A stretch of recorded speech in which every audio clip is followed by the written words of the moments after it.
What's up everybody? Welcome to a new video. In this video I'm going to tell you everything you need to know about Hydra. Hydra is Labo Cosmetica's plastic protectant that can also be used as a tire dressing. This product is amazing because it's water-based, has extreme chemical resistance and some beading and sheeting. The application is fairly simple. Surface you can treat is anything on the inside and the outside of the car in the name of plastics. Except for the tires, of course, those are from rubber, but that is where the product works very well. If you want to use this product for the inside, you are most capable to do so, but you have to make a dilution of 1 to 3. Shake well, apply product to the surface and wipe off. Let's see the demonstration of this product and see what it can actually do.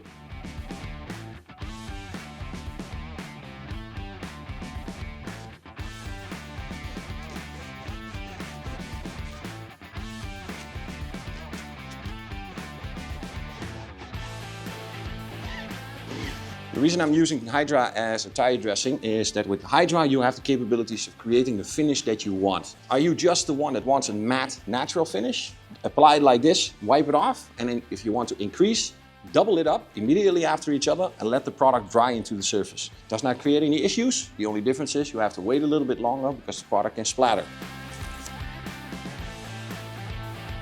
And the very big bonus is that some tires, including the Michelin Pilot Sport, have a little piece of rubber on there that is incapable of taking any product in the range of a tire dressing. So if you have Michelin Pilot Sports, use Hydra for your tire dressing and you will be fine.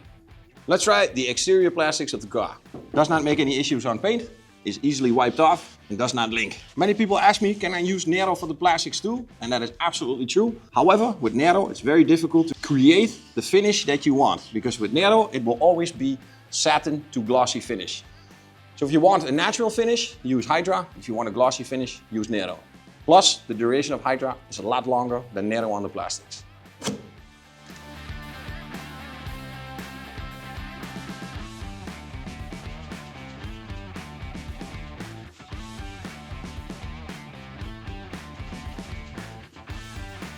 That concludes our video about Hydra. Remember when to use this product that you clean your surface as much as you can to improve the durability of this product. Use any applicator that you like, use any dilution that you like. Keep it in pure and 1 to 3 for the inside. Use it on tires, plastic, and on anything plasticky on the inside. Chemically resistant, water behavior is improved, and I want to thank you guys for watching. See you next time.